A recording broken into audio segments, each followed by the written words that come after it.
오늘도 존귀하신 하나님을 찬양합니다. 아멘. 말씀 속에서 우리가 다시 한번 아버지의 마음을 알고 우리의 마음속에 정말 하나님의 풍성한 위로와 또 간섭하심이 임하여서 우리가 더욱더 믿음의 굳건한 군사로서의 그 승리를 날마다 경험하며 살아갈 수 있기를 주님의 이름으로 간절히 축복합니다.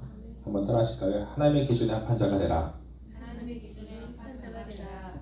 네, 여러분 요한복음 9장에 보면요, 날 때부터 소경된 자, 한 번도 앞을 보지 못한 소경된 자가 구걸하면서 살았습니다. 그런데 그 구걸하며 살았던 소경을 사람들이 예수님 앞에 데려와서 질문을 합니다.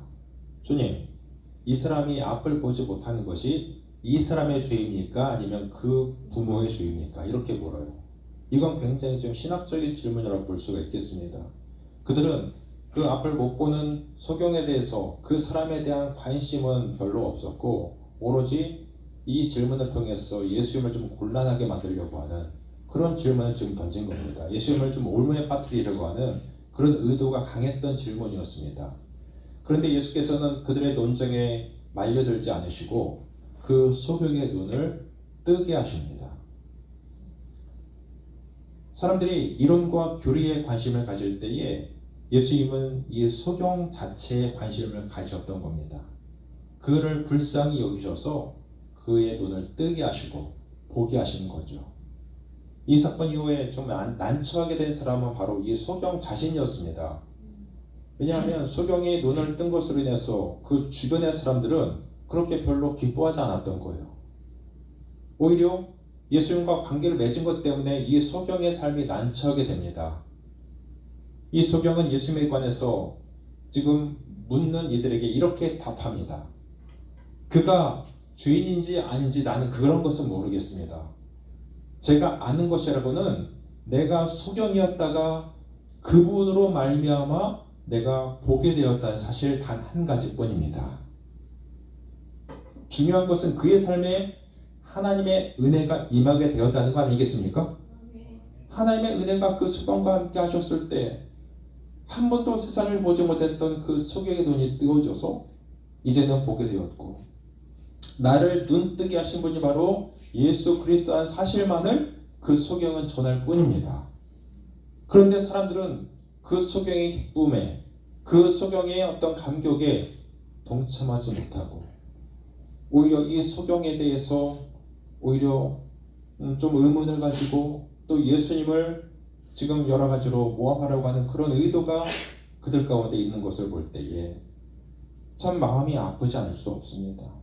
이것이 바로 세상의 기준을 가진 사람들과 하나님의 기준을 가진 사람들의 어떤 갈등의 요소라고 볼 수가 있겠습니다. 비본질적인 부분보다도 지금 본질적인 부분, 거기에 집중해야 되는데 지금 보세요. 함께 이 소경이 눈을 뜬 거에 자체에 집중해서 그와 함께 기뻐하고 또 즐거워할 수 있었다면 얼마나 그 자리가 아름다운 자리가 됐겠어요. 그러나 그러든 그렇게 하지 못합니다. 세상의 기준과 하나님의 기준이 이렇게 차이가 있다는 것입니다. 오늘 말씀은 바로 본문 말씀 그 기준에 대한 하나님의 말씀입니다. 오늘 23절 말씀을 보시니까 유다의 왕 요아스의 아들 아마시아 제 15년에 북이스라엘 왕 요아스의 아들 여로보암이 사마리아에서 왕이 되어서 41년간을 다스렸다라고 말씀하고 있죠. 이런 북이스라엘의 초대 왕 이름이 뭐였죠? 여로보암이죠. 그런 지금 또 똑같은 이름이 여로보암이라는 사람이 요아스의 아들 여로보암이 이스라엘의 왕으로 등극했다는 겁니다. 자, 여로보암 하면 생각나는 것은 죄인의 대명사인 이름이죠. 모든 이스라엘 백성 그 왕들에게 왕의 계보가 전해질 때에 여로보암의 죄를 그대로 따라 행했다. 그러니까 악한 왕의 기준이 되었던 사람 바로 그 이름이 여로보암이란 이름입니다. 그런데 그와 같은 이름을 같이 썼기 때문에 이 사람을 바로 여로보암 2세라고 불러요. 여로보암이 우리가 지난번에 제가 책받침 드렸던 거 보시면 여로보암 2세라는 표현으로 되어 있을 겁니다. 그런데 왜 요아스가 자기의 아들의 이름을 그 이스라엘 초대왕 여로보암 이름과 똑같이 지었을까? 이름의 의미를 부여할 때가 참 많지 않습니까? 그렇기 때문에 이 이름을 요아스가 아들에게 지어주면서 너는 이 이스라엘을 건국했던 초대왕 여로보암과 같이 너는 그렇게 훌륭한 왕이 되라. 어떤 이런 의미로서 그에게 그 이름을 지어준 것 같아요. 그처럼 이 여로보암은 북이스라엘 백성에게 있어서는 굉장히 매력적인 왕이었습니다. 하나님 판단은 그렇지 않았지만 사람들의 눈에는 굉장히 매력적인 왕으로 보였습니다. 성경은 이스라엘 왕들의 죄를 지적할 때마다 여로보암의 길로 걸어갔다라고 평가하죠. 여로보암의 죄는 여러분이 알다시피 북이스라엘의 백성들이 자기의 백성들이 남은 왕국으로 그 성전을 예배하러 가는 것이 못마땅하여서 오히려 그들이 그렇게 예배하러 다니다가 그 르호보암의 백성이 될까봐 두려워하여서 어떻게 합니까? 오히려 베델과 단에 금송아지 우상을 만들어 놓고 여기서 너희가 이제 예배해라. 여기서 제사를 드려라. 이렇게 우상을 섬기게 한 것이 바로 거기에서부터 비롯된 이 우상의 계보가 계속 이어지는 거 아니겠습니까? 이 본문의 여로보암 2세는 자그마치 41년 동안을 북이스라엘 통치합니다. 굉장히 긴 기간. 북이스라엘의 그 왕들 중에 가장 긴 통치 기간이 바로 이 여로보암 2세였다는 겁니다. 그리고 이때가 바로 북이스라엘의 역사 가운데 가장 넓은 영토를 회복하였고, 그리고 경제적으로도 굉장히 부강한 시대가 되었습니다. 자, 그러면 그런 표면적인 것들만을 생각할 때 이 여로보암 왕은 어떻습니까? 훌륭한 왕이죠. 백성들에 있어서 땅도 넓어졌죠. 또 부강했죠. 뭐 갖출 건 다 갖췄어요. 이 당시에 계속해서 이스라엘과 그 패권을 다투기 위해서 그 전쟁을 많이 했었던 아람이라는 나라가 있는데, 그 아람이라는 나라가 이 시대에 또 아수르라는 강대국이 생겨납니다. 이 아수르라는 나라에 의해서 이 아람이 좀 굉장히 힘들어할 그때에 틈을 타서 이 북이스라엘이 아람에게 빼앗겼던 지역들을 다 회복했던 것입니다. 그런데 놀랍게도 성경은 이러한 여로보암의 41년간의 통치 기간을 딱 한 줄로 평가하는데요. 그 평가가 바로 24절에 보면 여호와 보시기에 악을 행하여 이스라엘로 범죄하게 한 느바세 아들 여로보암의 모든 죄에서 떠나지 아니하였더라. 이 한 줄로 이 여로보암 2세를 평가하고 있습니다. 우리는 여기서 우리 인생을 평가하시는 하나님의 기준을 보게 됩니다. 하나님께서는 세상의 업적을 보시는 것이 아니라 하나님의 언약을 따라 행하느냐 행하지 않았느냐 그것을 보신다는 겁니다. 표면적으로 볼 때 이 여로보암 2세처럼 훌륭한 왕은 없어 보여요.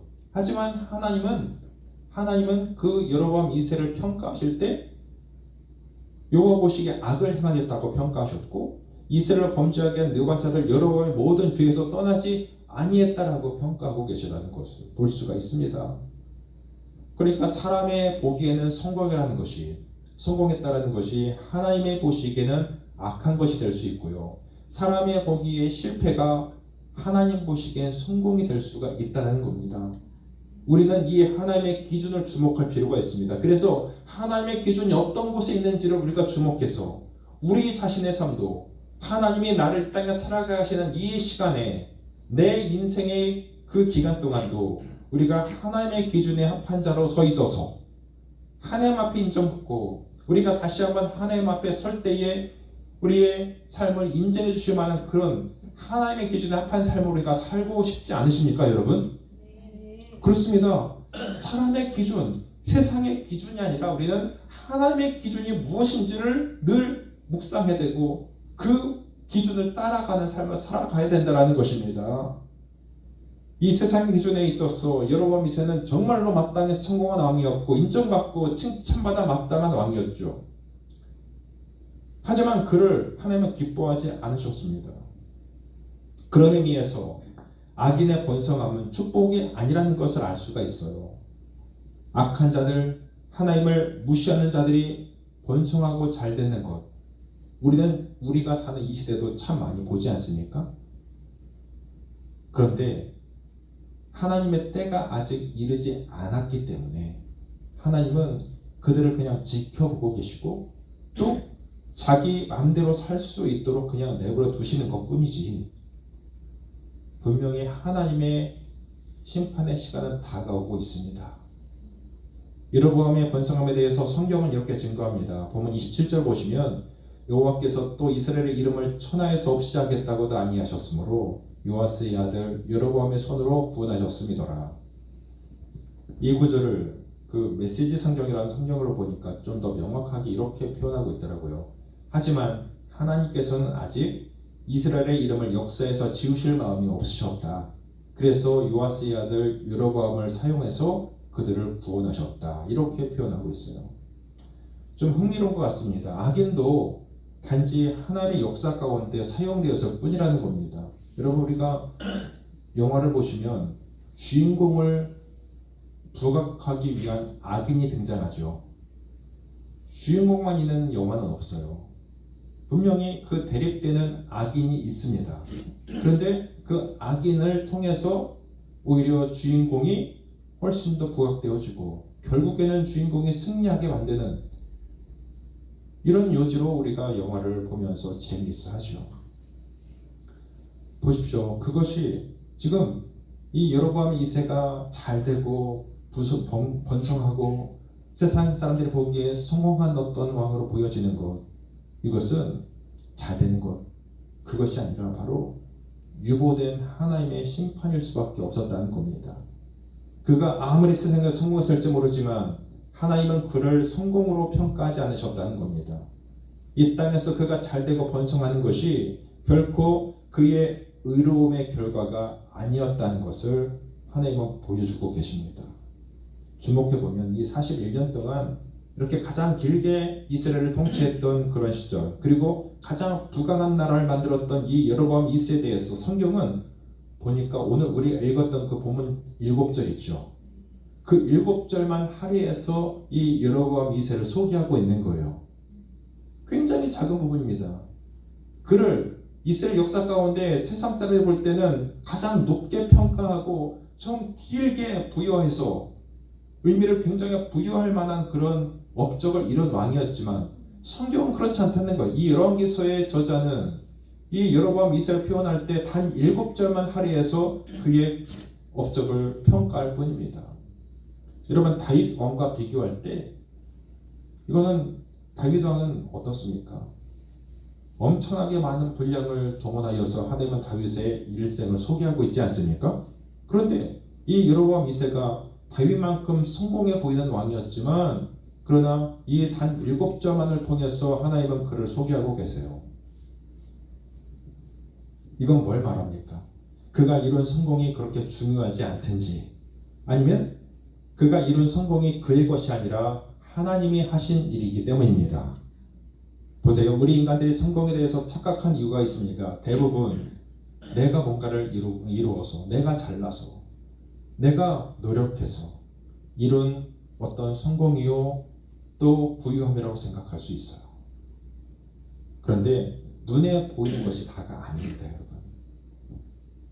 오늘 보면 25절 보시면 이스라엘 하나님 여호와께서 그 종 가드 헤벨 아미떼의 아들 선지자 요나로 하신 말씀과 같이 여로보암이 이스라엘 지경을 회복하되 하맛 옥에서부터 아라바 바다까지 하였으니라고 했죠.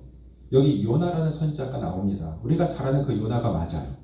그 요나 선지자, 여로보암이 행한 일은 악한 것뿐이었지만 그런데 영토가 회복되는 것은 이 요나가 예언했던 그대로 어떻습니까? 여로보암이 이스라엘 지경 회복하되 하맛 옥에서부터 아라바 바다까지라고 이 요나가 이미 예언을 했습니다.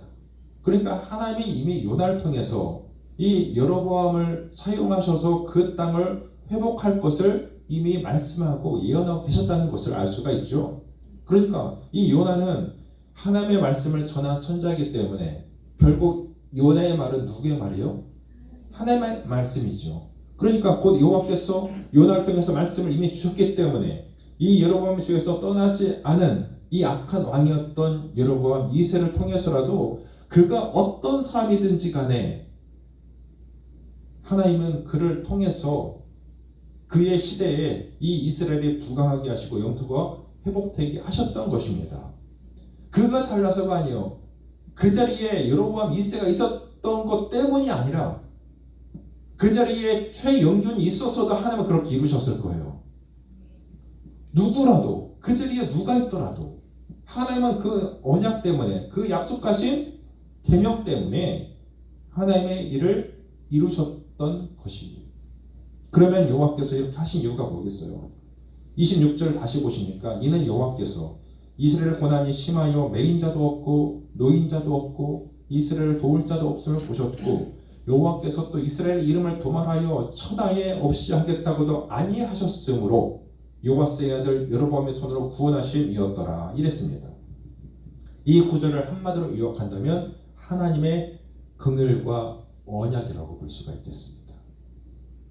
여호와 하나님께서는 이스라엘 고난이 심하여 매인 자도 없고 또 노인 자도 없고 이스라엘 도울 자도 없음을 보신 것입니다. 그리고 여호와께서 이스라엘의 이름을 천하에 없이 하겠다고도 말씀하지 않으셨기 때문에 아직 하나님이 이스라엘의 이름을 천하에서 없이 하겠다고 말씀하지 않으셨기 때문에 하나님은 그들에게 손을 내밀어 주시고 이 여로보암이 악했지만 그 악한 왕을 통해서라도 이스라엘을 구원하시길 원하셨다라는 겁니다. 여러분, 우리가 구원받은 이유가 바로 거기에 있지 않습니까? 우리가 구원받은 이유가 뭐예요? 여러분이 구원받을 자격이 있습니까? 하나도 없어요. 우리의 공로, 우리의 어떤 잘남, 이거는 정말 아무것도 찾아볼 수가 없는 죄인 중에 죄인, 악한 중에 악함, 죄인 중에 바울 표현대로 죄인 중에 괴수인 같은 우리들, 하나님 우리를 왜 구원하십니까? 오직 하나님의 그 주권적인 은혜와 사랑으로 하나님이 우리를 구원하고자 하는 그 하나님의 의지 때문에 그 아들을 이 땅에 보내셔서까지 우리를 살리고자 하셨던 그 하나님의 일하심이 우리를 구원하신 거 아니겠습니까? 하나님의 긍휼이 없었다면, 하나님의 은혜가 없었다면 우리는 영원히 소망이 없는 인생들이었어요. 이 여로보암 2세가 바로 하나님의 백성들을 그렇게 말씀으로 다스리지 못했다 할지라도 하나님의 의지가 바로 그 백성들의 영토를 넓게 하시고 그 백성들이 구원할 자가 없기 때문에 내가 너희들에게 구원을 내밀겠다라고 하는 하나님의 의지가 있었기 때문에 지금 이 여로보암 2세를 통해서라도 하나님은 그들을 구원하시고 그 땅을 부강하게 하시고 이 외세의 손에서 그들을 건져주셨던 것입니다. 그런데 여로보암 2세는 자신의 능력으로 나라가 부강하게 되었다라고 착각했겠죠.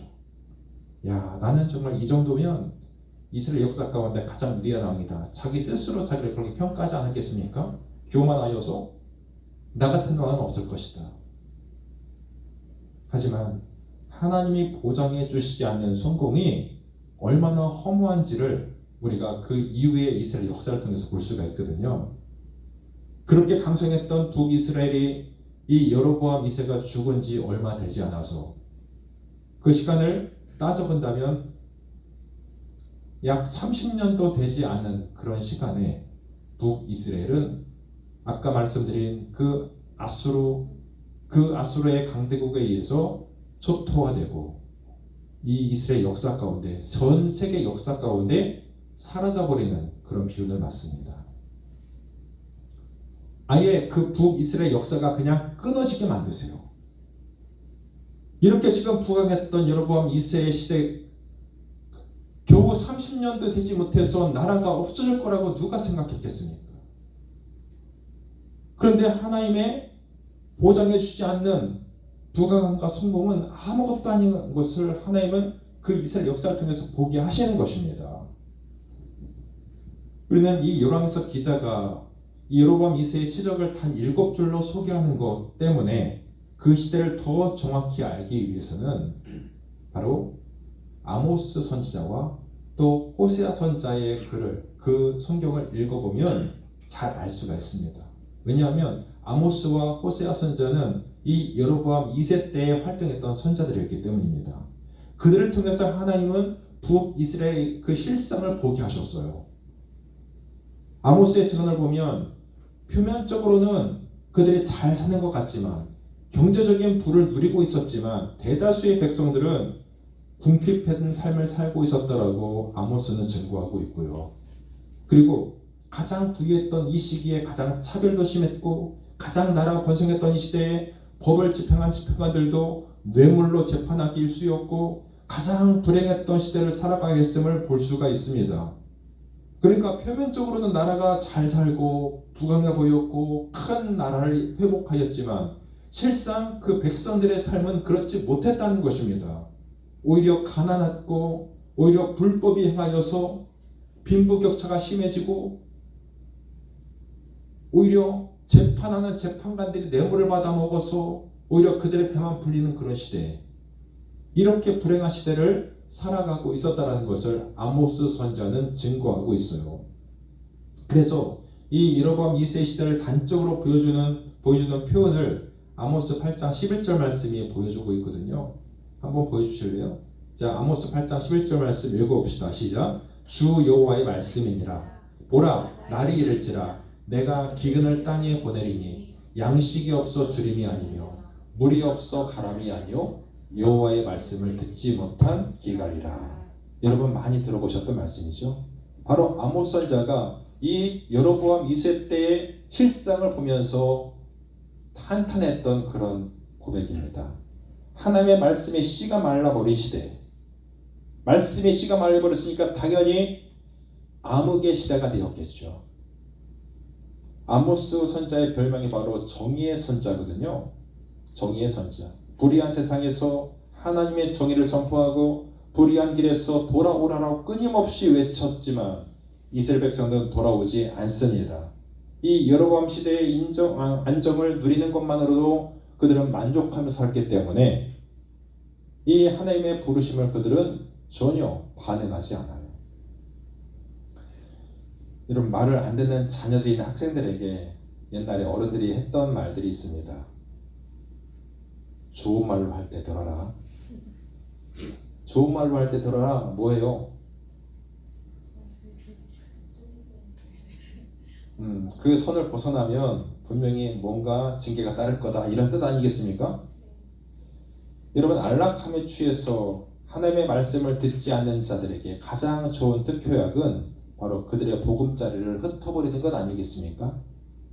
이제 아까 말씀드렸다시피 이스라엘 역사 가운데 이스라엘 백성들이 이렇게 자기들의 집에서 발벗고 잘 누워서 살 수 있는 그런 때가 얼마 되지 않아서 끝나버리고 마는 거예요.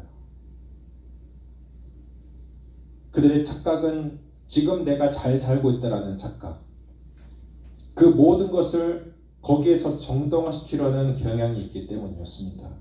그러나 여러분, 악한 사람들이 잘 되는 것을 보면서 하나님이 계시지 않다라고 착각하지 말아야 됩니다. 단지 그들이 악한 길에 서 있을 뿐이에요. 하나님의 심판날이 다가오고 있음을 그들을 인지하지 못하고 있을 뿐입니다. 그렇게 잘 나가던 이스라엘이 이 여로보암 2세가 죽자마자 이제 서로 죽고 죽이고, 아들이 아버지를 죽이고 왕이 되고, 또 다른 아들이 또 아버지를 죽이고 왕이 되고, 이런 부름의 역사가 몇 년 동안 이어지다가 아수르에 의해서 패망하고 마는, 그게 바로 북이스라엘 역사의 끝입니다. 우리가 수없이 이스라엘 역사를 보고 왔잖아요. 이스라엘 역사가 얼마 남지 않았어요. 그렇게 하나님의 부르심 앞에 철저하게 불순했던 이스라엘 백성들, 이 이스라엘 왕들이 끝내 하나님의 심판을 견디지 못하고 역사를 끝내버리는. 그러니까 여러분, 우리가 이 여로보암 2세를 통해서 성경에 증거하고 있는 것은 무엇이겠습니까? 바로 하루빨리 너희가 하나님의 기준으로 돌아오라고 하는 것 아니겠습니까? 너희가 빨리 내 기준으로 돌아와라. 나에게 돌아오면 너희가 살 것이다. 이 하나님의 기준을 끊임없이 우리 가운데 제시하고 계신다고 볼 수가 있습니다. 그러니까 이스라엘 백성들에게는 지금 번성은 축복이 아니라 오히려 저주예요. 정의가 사라져버렸습니다. 하나님을 향한 믿음과 순결함이 사라져버렸습니다. 그래서 악이 난무하고 하나님의 공의가 완전히 짓밟힌 시대가 되었습니다. 나라와 가정과 신앙의 축복은요, 바로 하나님과의 관계에 있는 것이지 세상적인 번성함에 있는 것이 아니라는 것을 잊지 않는 우리가 되기를 바랍니다. 여러분, 하나님의 관계를 바로 세워가세요. 아멘. 우리는 그 하나님의 관계를 잊지 말아야 됩니다. 하나님의 우리를 끊임없이 이스라엘 백성들을 부르시듯이 너희는 내게 내 기준 안으로, 말씀의 기준 안으로 들어오라고 끊임없이 요청하셨듯이 우리 가운데도 하나님은 이 말씀들을 묵상하면서 요청하신 것 바로 그런 것이 아니겠습니까? 너는 내게로 돌아오라. 내 기준으로 돌아오라. 하나님의 기준으로 너희는 법을 삼으라. 그래서 다른 일들의 잘됨을 부러워하기보다는 내가 하나님과의 관계가 멀어지지 않도록 내 믿음을 계속해서 단둘이 하는 것, 이것이 우리의 삶에 무엇보다도 우선시 되어야 될 줄로 믿습니다. 여러분, 한동안 만남을 이어왔던 젊은 남녀의 한 대화입니다. 남자, 우리 아버지는 유명한 변호사에 빌딩도 2채나 가진 부자라고, 그리고 나도 명문대를 나와서 대기업에 다닌다고, 게다가 난 삼형제 중에 막내라고. 근데 왜 내 청혼을 받아주지 않는 거야? 내 배경과 스펙이 마음에 들지 않는 거야? 여자, 너의 배경과 스펙은 마음에 드는데 난 네가 싫어.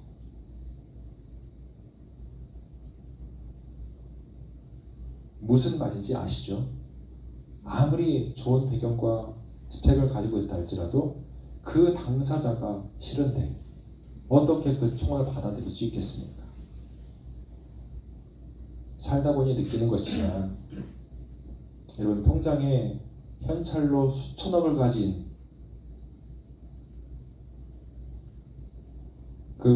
어떤 부유한 사람이 있다고 칩시다. 그 사람이 나에게 치킨 한 마리 사주지 않는데, 그런데 겨우 현찰 한 600만 원이 그 자기의 통장에 있으면서도 나를 위해서 6,000원짜리 떡라면을 전혀 아까워하지 않냐고 나에게 사줄 수 있는 친구, 그 친구가 우리가 오늘 훨씬 더 큰 재벌이 아니겠습니까? 저는 그렇게 생각해요. 여러분, 정말 우리의 영혼에 유익되는 것이 무엇일까요? 성경은 우리에게 말씀합니다. 온 천하를 얻고도 네 생명을 잃으면 무엇이 유익하겠느냐? 하나님이 빠진 세상의 성공과 부러움은요, 결국 안개어도 같이 곧 사라질 것입니다. 우리가 손에 쥐고 자랑하는 것들은 하나님의 손톱만큼의 영광도 되지 못합니다. 그러니 여러분, 교만하지 마십시다.